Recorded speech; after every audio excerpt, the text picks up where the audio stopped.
Hello, Brad here, just to say we're super proud that the Friday 5pm podcast is sponsored by the Malt Miller, the UK's best home brew store. We use the Malt Miller for all of our homebrew experiments, as well as tapping them up for advice and binging on their awesome YouTube channel all the time. That's why whenever we release a homebrew video, we put a recipe kit live on the Malt Miller, so you can brew with the exact same amazing ingredients that we did. The same ingredients used by pro brewers.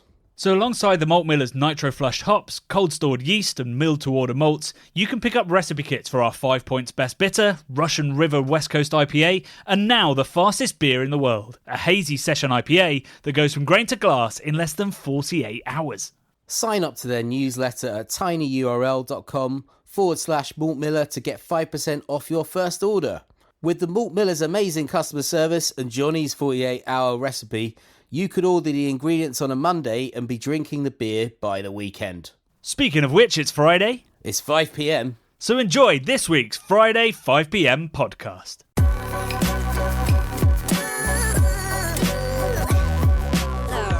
Happy Friday, Beer Geeks, and welcome to another edition of Friday 5pm. Now, I know there's a lot of bad news out there in the world right now, and I'm afraid I've got another bit of bad news to give you, which is that Brad will not be joining us for this week's edition, and that is because he is in Gay Paris with his partner. We got back from Sweden last night. I got home about 9:30, nearly maybe 10 o'clock last night. Brad, indeed, got back at the same time, and by 7am was on the Eurostar out to Paris. So I don't know quite how he's doing. He messaged me to say there was a typo in the title of one of our videos pretty early this morning, so I'm assuming he's doing okay.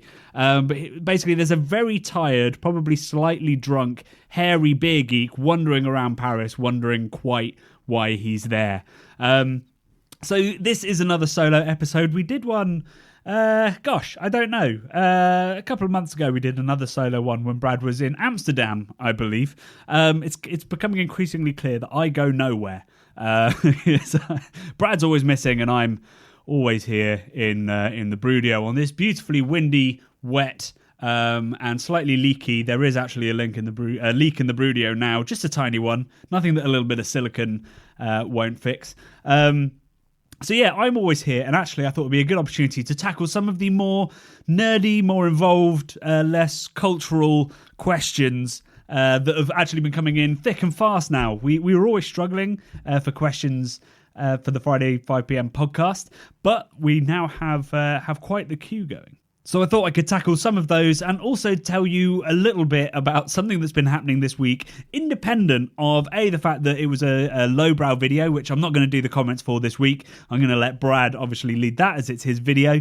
And I won't tell you much about our Omnipolo trip because I think that Brad needs to be here for that as well, other than to say that we made lots of amazing memories, learned lots of incredible things, and I had a hangover that will echo through the ages, like a top 10 ever hangover on Wednesday after we went on a night out with Henok and Carl and a couple of other people from Omnipolo. I did that classic wake up, having that glorious full storm of being like, you know what? I think I've dodged a hangover. And actually the last thing Brad said before he went into his hotel room when we said goodnight was, I think we're going to dodge a hangover. And at the time I agreed. But yes, I woke up thinking I have dodged the hangover. And then I think I had a breakfast roll and then didn't eat anything again until about 9pm that night and had to call it quits early after I'd absolutely smashed the smash burger that we had on the Polo. They do great burgers as well as great pastry. So yeah, we'll tell you all about that next week, as well as the lowbrow, as well as next week's video. I don't know what next week's video is. It might actually be the first of the 3 videos we shot on the Polo. We did... We were supposed to have a video, but we had to miss a shoot. It's all been happening in craft beer channel world, and we're slightly behind right now. So yeah, next week's video is currently a mystery, but all will become about as clear as craft beer channel editorial strategy has ever been over the next couple of days. But yeah, so today we've still got lots of exciting stuff to talk about. We've still got lots of other voices. It's not just going to be me, because we've got 2 pretty involved questions coming in. But before I get to those, I wanted to tell you about this other thing that happened this week. So I woke up on Monday morning to hundreds, maybe 100 YouTube comments. Now, we typically get, 15 to 20 comments a day, and then probably about 100 on Wednesdays when we upload our videos. So I was like, that's odd. And all of these comments, initially I thought were being like trolls coming like locusts, like plagues of trolls, attack your channel because they've decided some hashtag, some tag on the YouTube algorithm, something they're going to target this week. And it happens on Twitter as well. Like suddenly all the beer writers get attacked by mostly porn spam, and then they go away again. And I was like, oh, it's probably that. But I looked and it was all on one video, and it was all on our video in which I tasted air quotes bad lagers. So we made this video because we'd actually been asked quite a few times by people via email, on Twitter, all this kind of stuff, to review or what our take was on macro beers. You know, which ones are the best if you go into a bad pub, which one should you order, or are there any sort of guilty pleasures that you have, or any macro beers that you think are genuinely good. So we thought it'd be a really fun video to do, rather than just be like, hey, we love Pilsner Urquell, it's a great macro beer, which we've basically done in about 10 videos at this point. We thought it would be fun to do a blind taste test and see if we could surprise ourselves and actually end up liking some of the beers. Now, in this blind taste test, I was surprised to find that Heineken was my favourite, which if anybody listens to this podcast and knows my views on Heineken as a business will know that was pretty galling to admit. But the other thing that was really surprising is that although I had to give Corona a really low score because it was a shocking beer, it was nothing like a Pilsner or any kind of pale lager. Really, it was corn syrup fermented. It was weirdly Moorish, despite it also being skunked. I'm literally looking at my laptop and more comments are coming in on this video as I talk. But it seems sometime over the weekend, the YouTube algorithm decided that this video, it didn't get enough love. And we feel that about most of our videos. But this one, clearly YouTube agreed. So it was about 65, 70,000 views on Sunday. It's now standing, so this is 5 days later, it's standing at 190,000 views. So in the last 5 to 6 days, we've had 130,000 views on this video. And the graph in our analytics on YouTube is utterly insane. It's just sort of slowly going up, going more views, and then it just takes off almost vertical out of nowhere. And this is kind of what you're dealing with when you're a YouTuber, because you never know what's going to be successful in the first 24 hours. You never know what's going to be successful in the first week. But this is the first time where we've had a video that beyond that week, and we've had some things that have gone vaguely viral, like our Brewdog Strongest Beer in the World video. But we've never had anything that... So that was released on January 19th. So we're nearly 2 months later. That video just absolutely took off. And what's always glorious when these videos do take off is you get outside of the pretty welcoming, a little bit snobby but well-meaning Big Geek world on YouTube, and you find the trolls that are just on the outsides of it, and obviously doing a video about some pretty well-loved brands, Stella, Heineken, even Carlsberg, means that we've upset some people. Like Luke Mikalski says, you missed the point of drinking beer, I'd tell you, but you wouldn't get it.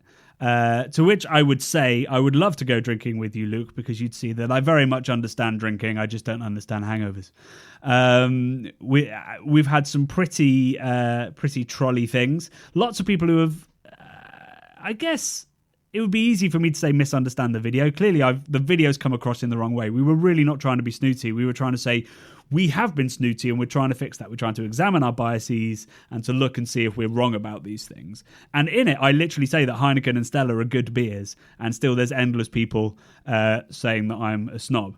But maybe liking Stella and Heineken is snobby as well. It depends on your point of view. If you're a Foster's drinker or a Skull drinker, then yes, Stella drinkers are snobby. I remember when I was an early teen, late teens drinker, the people that drink Stella, you'd look at them and be like, who are you kidding, you snob?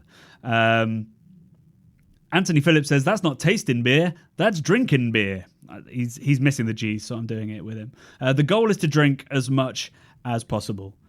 Interestingly, when you get out of these bubbles, you do get some views that you forget kind of exist. So we've had lots of people say that any beer from a can tastes nasty, which means one or two things. One, they're wrong and they're weird, and they don't understand that cans are completely lined, so it's not actually touching anything. Or they haven't drunk from a can for several decades, back when it might have been made with tin, back when it might have not been lined and all these kind of things, and they assumed that it's still the same as if things haven't moved on. So that's a really interesting thing, and maybe we get most of our ideas for videos from the comment section, people asking questions or misinformation that people are spreading, or them comments teaching us something.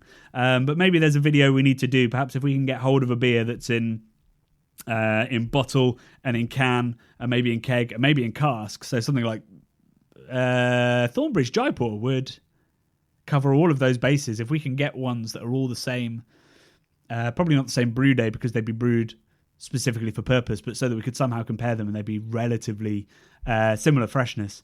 That could be a really interesting video. So I've learned that from this. The most brutal comments have been the people who have called me a self-proclaimed beer expert.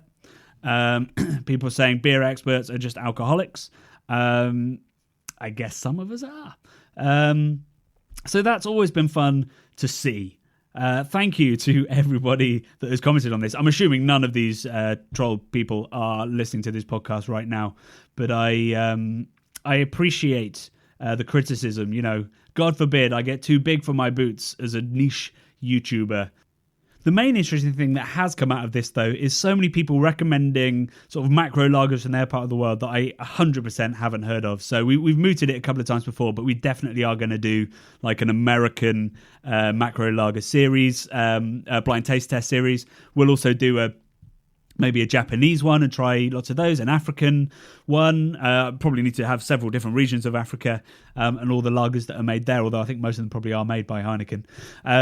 Because I think that's absolutely fascinating to know like how these beers, although we think they all taste the same, how much they vary, because that was kind of a surprise when I did the taste test. Like 4 or 5 of them, the really cheap ones, all tasted of fermented corn syrup and then maybe an element of skunkiness to add some complexity. But you could really tell the ones that were perhaps all malt or the ones that had a greater hopping regime. But equally, people talked a lot in the comments about Kronenberg Red, which is sort of the one you get in France, often in stubby bottles, and that has a definite Belgian kind of vibe, like a green apple or banana kind of thing going on. I'm pretty sure Saigon... God, what's the beer? Is it Saigon beer? It's a red and white label, and it's a Vietnamese beer. Also has that kind of vibe, and maybe there's sort of a French connection there because obviously there's lots of French culture in Vietnam. So I'm hoping that we could learn quite a lot about brewing culture, about beer culture, about food culture, and also about imperialism and all these connections that we kind of forget exist in the world by tracing the slight variations in flavour that we can find within the sort of the national beers of that country. I don't know, tell me if I'm being too niche here, but that sounds like a lot of fun to me. And I want YouTube to pick up my videos, so that could be a good way to do it. So yeah, I thought I'd tell you about that and the life of being a YouTuber. One day you're just niche and the next day you're exploding and getting trolled from all angles. And so now I thought I'd dive into the questions that when I read them out to Brad, he's like, oh, I'm not sure I'm going to have a lot to say about that one. And we've got 2 of those this week. The first one is from Martin Mielkarek, I'm going to say, who is from Australia. And he's got some questions about different forms of fermenter.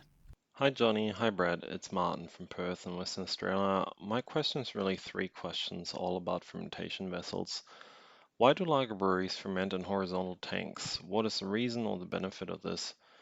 Then I've also seen breweries ferment their beer in open top vessels, mostly lager beers I believe. How comes? What about the risk of infection and oxidation? And last but not least, spontaneous and or sour beers fermenting in wooden casks. Why do they do this, especially if the yeast and bacteria strains have already been introduced to the wort prior to filling it in the wooden casks? Thanks for your answer and keep loving beer. Thank you, Martin. I feel we need to point out, just before I dive into the excellent questions from Martin, that when Brad and I sign off this podcast, we're saying love and beer. Not love and beer, but also I love the idea of love and beer. I think that's also a great little catchphrase. So we're gonna employ both, and you're never gonna know which one we're saying. So yes, Martin, let's take your 3-part question. The first one, I believe, was about horizontal tanks. So horizontal tanks are typically used either as sort of fresh beer serving tanks, so tanks where you're going to literally pull the beer out through a line, out through a tap, and to the customers, or they're used mostly for lagering. And there's quite a simple reason for that, and that is that when you're using these bright tanks, as they're often known, basically what you're trying to do is drop sediment out of the beer. And if you've got a horizontal tank, then you've got less distance for that sediment to drop out, so it can drop out a lot quicker. If you think about a normal conical tank, which is very tall, it's going to take longer for the sediment at the top to get right down to the bottom, so you can get a clearer beer a little bit quicker. There's also a lot to be said for less airspace at the top, and airspace can encourage the production of esters, and I'll get onto that with the open fermentation. And also on top of that, you've got less space that might have oxygen in as well. So in theory, it might be able to be sort of kept there for longer, which is obviously important. You know, some beers, when we were at some Czech breweries, you know, they're big sort of 9% dark lagers, they're big winter beers. Those would be conditioned after fermentation for up to about 9 months. So you need absolutely zero oxygen in there if it's going to be aged for that long, and you don't want that oxidation character. So that's why horizontal tanks are used both for lagering and conditioning, and for serving direct to the good people behind the bar, or in front of the bar, either. So your next question was about open fermentation. That's also really traditional in lager brewing. The reasons why it's traditional in lager brewing, I'm not entirely sure. It's a very sort of Czech tradition for this, and I think that there's a couple of reasons. One is it might increase the complexity of the yeast character. That's because if you have lots of headspace, you can encourage more ester growth, more complexity, which you might not necessarily want in a lager, but equally there are some pale lagers, particularly in the Czech Republic, which have very expressive yeast characters. It also, of course, allows you to see what's going on, allows you to top crop, allows you to recirculate, and all these different things that certainly traditionally would have been hard to do if you had a lid on. Obviously now with steel fermenters and all this kind of stuff, and pumps and all this kind of stuff, you can do these things much easier, but it does allow you to crop off yeast or to skim yeast much easier. That's more applicable, of course, to top fermenting beers, to ales. And this is done very commonly in British brewing, still within a lot of cask ale brewers. They'll still open ferment because they'll get all of those esters where you want that expressive yeast, particularly in, you know, bitters, ESBs, porters, stuff where you really want that yeast character to shine. And not having a lid, having lots of headspace really helps to promote that. And then, of course, you can skim off the yeast, put it in the next batch so incredibly simply. So that's kind of the main reason why you'd open ferment. In terms of the possible drawbacks of that, yes, there are some potential drawbacks. What's kind of interesting is that these fermentations, you know, they'll kick off loads and loads of CO2.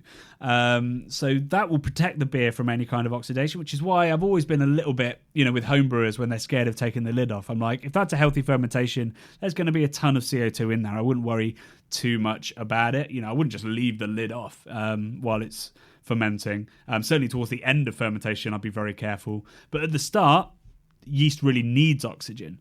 You know, you oxidate your wort to get really good fermentation. And once it's eaten up all that oxygen and it's thrown out all that CO2, it's then protected from the oxidation. So it's kind of a neat little system that yeast has come to naturally. So it's just towards the end of fermentation where you might not want that. And of course, by that point, particularly in lager brewing, you'd have moved it into horizontal lagering tanks. So you'd have done all the fermentation where the CO2 is protecting it, and then you put it in a tank where it's away from the oxygen anyway. So yeah, there's no real risk of oxidation open fermenting up to a point. There will, of course, come a point where the CO2 will start to dissipate because not more is being produced, and then you're at risk of oxidation. Your final question was about why spontaneous brewers might ferment in oak when they've already been inoculated with wild yeast from the air? There's many answers to that. The first one is that the jury's actually a little bit out on how much inoculation really happens via the air. There's lots of studies on this. There's lots of sort of anecdotal evidence on this and opinions on this. If you go to Belgium and say, actually, I think it mostly happens afterwards, they'll I don't know, spit in your face. You can bottle that, take it home, and there you go. You've got spontaneous yeast. But it's essentially, it's tradition. It's the way that it was always done, and a lot of these brewers are looking very closely at tradition in the production of those beers. That's part of the joy of it. It's slow. It uses traditional methods. It uses traditional recipes. So that's a major reason. It's worth noting that lots of lambic breweries actually don't only ferment in oak now. I think Lindemans and perhaps Bone both have steel fermenters as well. It's not vital. But there's also, like I say, the jury's out. There's a lot of evidence to say that those microbes are held in those oak barrels for a long, long time as well. So each time you put it into the barrel, you're guaranteeing that the right bacteria is in there and is going to help ferment that beer and make sure that it has plenty of wild yeasts in there. So, the barrels can really help with the fermentation. You also, with some beers, you might want a little bit of oak character, but a lot of spontaneous brewers won't want any oak, any kind of oak flavors like the vanilla, the coconut, anything like that, or any of that really splintery, like full on just oak wood character. But the other thing that's also good about barrels is micro-oxidation. So that's small amounts of oxygen getting in, very small amounts of oxygen getting in. Too much and you start to get acetobacter, like turning to vinegar basically. But small amounts of it will help the yeast, because yeast, like I've said, needs a little bit of oxygen. But B, it's also part of the aging character of those beers. It's part of that kind of caramel kind of character that you do get in a lot of these beers, particularly from like the 3, 4, 5 year age lambics. That's a really important part of the character, because it brings a little bit of perceived sweetness back to these incredibly dry beers that have basically reached the point where there's no sugar. So yeah, I hope that's answered all your questions, Martin. So the other question comes from Rasco of the Rasco and Disco Beer Review, but he'll introduce himself, of course, and this is the one that we nearly tackled last week, but decided that it was too much of a downer. But, I'm probably enough of a downer anyway, or the fact that Brad isn't here is enough of a downer, so I'm going to tackle the geopolitics and impact of Ukraine on the beer industry now. Yes, gentlemen. It is I, Rasco, of the Rasco and Disco Beer Review, and I have a question. Sadly, it's not a fun, cheerful one. I was wondering what your take and thoughts, feelings, or knowledge on, current events, with the cost of living going very, very high, and it's going to look like it's going to increase. How's that going to affect beer production and the creative side of craft beer, if you want to call it that? Also, with the recent events of the invasion of the Ukraine. Ukraine is a major wheat supplier, and as is Russia. How is cost of wheat and other goods going to be affecting, wheat beers and other beers and just beer? Bit of a geopolitical one. We at Rasco and Disco don't do politics, but when it starts to affect beer, we poke our nose in. Can you answer that the best of your ability? Let me know. Thank you. All the best. So a couple of people might know what I'm about to say, which is that all politics affects beer already. You don't have to do politics for beer to be heavily impacted by it, like the cost of living, which we're going to dig into. So beer is political. You just have to kind of swallow it. So let's start with Ukraine, because weirdly, that's actually the simpler thing than the cost of living question. Ukraine and Russia are huge suppliers of wheat. They are, I think they call Ukraine the breadbasket of Europe. None of that wheat, as far as I know, really goes into British brewing. Britain has, it probably has the absolute best brewing malt in the country. So all of that wheat isn't sort of the high enough grade, high enough proteins to be used in beer. But, of course, if the price of grain, of wheat in particular, goes up because of shortages of Russian and Ukrainian supply, then the price of wheat generally is going to go up. If the slightly lower grade stuff gets more expensive, then the stuff above it is going to as well. So absolutely, I think we're going to see an increase in grain prices to brewers. If we haven't already, we're going to see it. And that sadly is going to be compounded by incredible other price rises that brewers are experiencing at the moment. And that's, wherever you are pretty much in the world, which again is down to the Russian invasion of Ukraine. Which is the fact that fuel prices are skyrocketing and were even beforehand, certainly in the UK. So it's not about the cost of living necessarily yet. It's not the consumer. The actual brewers are seeing their electricity bills and their gas bills skyrocketing, like doubling or tripling, literally overnight. So those that are unfortunate enough to have to renew very soon are all in real deep trouble. And I've seen lots of breweries. The most recent one I saw was Elusive, one of our Patreons, saying that his bill was 3 or 4 times higher, I think, on renewal for his electricity, I think. So it's absolutely brutal for brewers. And will start to affect, as Rasko said, like the creativity of it. If you're going to make a barley wine, your electric's gone 4 times more expensive. Are you going to do that 3, 4, 5 hour boil that you usually do to get loads of caramel character into your barley wine? Can you afford to do it? Is it justifiable? So I think that's going to have some issues. And of course, breweries are heavily... They use a lot of electricity. They're running constantly. They're chilling down beers. In summer, those glycol units are working absolute overtime. And obviously then in winter, to get the hot liquor tank up to the strike temperature, it takes longer, takes more energy because the water's not starting at 25, it's starting down at 0. So there's huge issues there, alongside the fact that hops are getting more expensive. Brexit means that they've got more expensive because they all have to come via Europe now. We've said the grain is getting more expensive. I don't know about yeast. I think yeast is probably the same price, but probably some serious logistical issues as a result of Brexit. Still delays at borders.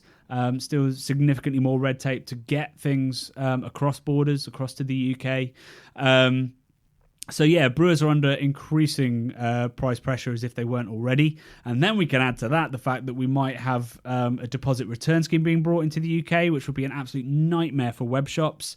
For every can they send out, they have to account where that's going to go, and add a deposit to every purchase that's made, and B, have some kind of traceability to get that can back or know it's being recycled. We've got changes to small brewers relief, which we still don't know the exact effect of because we don't know exactly the new curve that's going to be in there. If you don't know what I'm talking about, I'll put a link in the description, but basically tax might go up for about 100 small brewers, sort of around the size of, say, Burning Sky. So yeah, it's really kind of terrifying to be a brewer right now, particularly a small brewer where your margins are quite tight. Small cask brewers also seeing a downturn in cask volumes, which I'm kind of hoping and seeing anecdotal evidence that might be reversing a little bit as we come out of lockdown. Everyone's like, I want to have the stuff I couldn't have before, which included cask ale, unless of course you brew it at your own house. So yeah, there's that. And then of course there's then the cost of living crisis, which is related to all of these things. Food's getting more expensive, fuel's getting more expensive, travel's therefore getting more expensive, and our wallets are being squeezed, and that probably means that we're going to be buying less beer or buying cheaper beer, or being more conservative in the beers that we buy because we don't want to spend £8 on a can that might, be oxidized or might not be to our tastes. We might not experiment with more styles, and that's going to reduce the variation that brewers can put into their schedules, the different beers that they can make. What I'd say again is that, we've been through crises like this before. We've been through downturns that we thought were really going to affect beer. And it's always going to be, it's not going to be the hype guys, the guys that are growing fast, the guys that are making exactly what consumers want right now, the guys that aren't too big, they're not expanding ambitiously. They're small, they're specialists, they're incredibly high quality, and they use incredibly high quality ingredients. Those guys are probably going to continue to be fine because there's enough people out there that have that disposable income. Where it's going to struggle, it's going to be pints over the bar in pubs, pints of cask, pints of things like Thornbridge Jaipur. I think these beers that we trade up a little bit to have, these are the things that might start to struggle. But I really, really hope it doesn't. But yeah, I mean, politics is all over beer, and there's not a little bit of politics that is going the right way for beer production right now, save perhaps the changes to alcohol tax in the UK, where lower ABV beers are going to be taxed a little bit less. And I hope that brewers take that opportunity to produce more sort of 3.5% beers that will get them into a lower tax band, and be more ethical and sustainable in terms of how much people can drink and enjoy and afford. So if I was a brewer, I'd be brewing some delicious hazy table beers, delicious crisp 3.5 sort of session lagers and stuff like that, if I was looking for any volume. So thank you for those questions, Rasko and Martin. I really appreciate that. And you've done a great job of helping me fill this podcast without Bradley, and I apologize to everyone who missed his rambles, missed his good humor, and of course missed the comments from this week's video. But we will be back probably with a bumper episode next week as we tackle 2 videos and the comments from that, and of course all the stories from Sweden and how I got the hangover from hell. Until then, stay safe, stay happy, drink good beer, and we will see you on Wednesday for a video that is as yet undecided. Love and beer.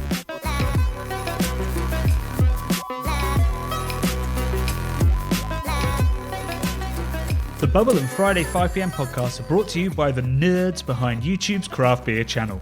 You can watch over 400 mini documentaries at youtube.com/the craft beer channel. And if you love what we do, support us via Patreon and get access to merchandise and our amazing Discord forum, a positive and welcoming space for everyone who loves beer, food and homebrewing.